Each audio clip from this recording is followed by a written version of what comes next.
Hi there, I'm Steve Rankin, the chaplain at SMU, and we're doing a series of videos with colleagues across campus about their views of justice, how they think about it, and what compels them to advocate for it. And today we have Dr. Rick Halperin, who's the director of the Embry Human Rights Program here at SMU. And I've heard Rick present a number of times, and he speaks with much passion. I would even say maybe, and I mean this as a compliment, you might wax homiletic even on occasion, it's always very compelling to listen to Rick. So we're going to go with basically the same questions we're asking everybody. So let me start with this one, Rick. How did you get interested in the topic of justice, and what direction does your advocacy for justice take? I got interested in really just a simple phrase, my mom. I'm fortunate, my mom is still with me, she's 96, but I was raised really with just a very few simple rules that all people had to be given manners and to be seen that they had worth and dignity. You could never say the word hate. You couldn't hate corn, you couldn't hate the weather, there was no hate. It was drilled into me and my sister that manners and recognizing the inherent dignity of all people was paramount. We didn't know about human rights. That phrase never came up in our house. I was born in 1950, so clearly nobody was talking about human rights.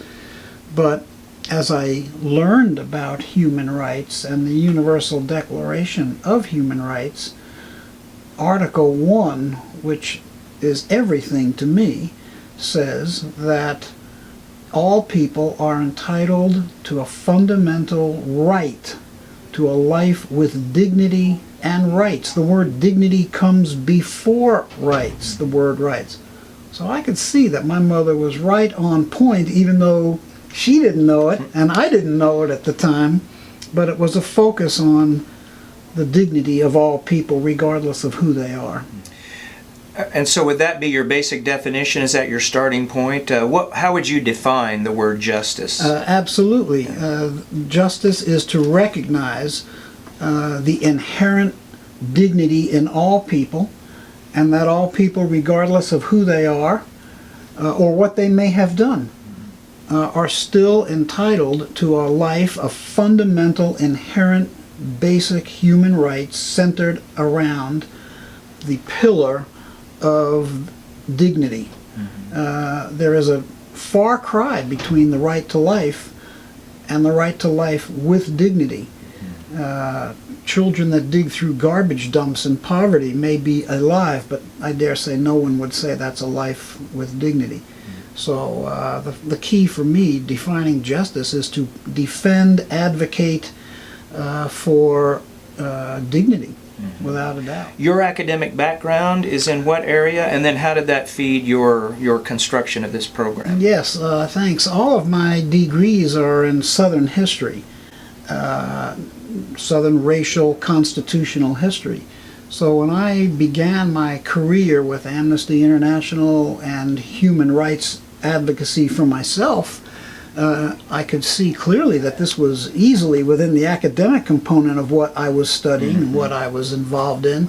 So I brought it into the classroom. It was just easy to make an adjustment, a parallel shift in my own classes, and when I devised a class purely on human rights, my departmental chair said, go ahead. It's pretty much what I was teaching, but teaching it without the formality of a human rights setting. And now there's a major, right? There's a whole program that students can major in human rights. Yes, we're one of only 7 universities in the entire country that has an undergraduate degree program in human rights. Our program started in July of 2006.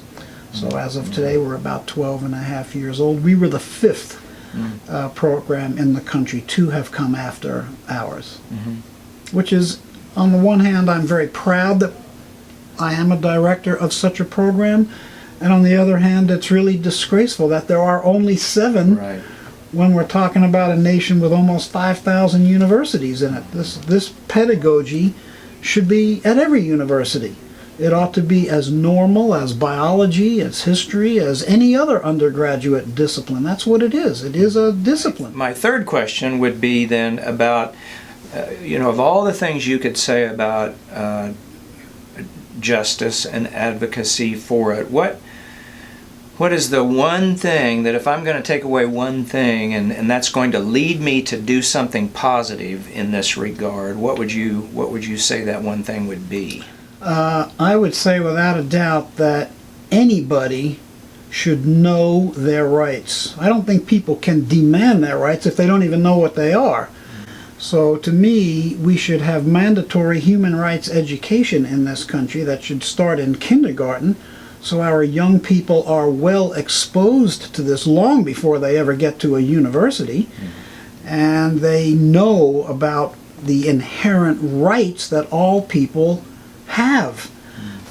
So to me, anybody who wants to pursue justice, justice is inextricably linked to human rights, and people, if they don't know their rights, I don't see how they can adequately pursue justice for others within the framework of what people have as an inherent right for themselves, and the rights they possess, whether they know it or not.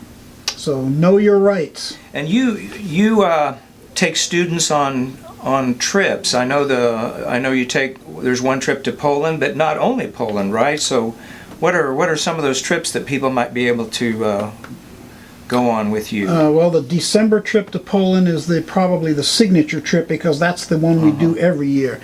But this year, for example, in the summer, we're going out west to deal with issues of Asian American rights, Japanese internment sites.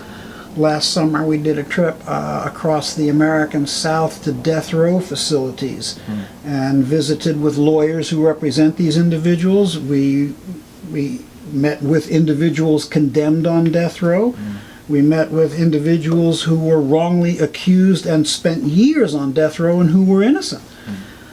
We have been to Rwanda, to Vietnam, to Cambodia, to the killing fields of Cambodia, to South Africa. We've been to Native American sites.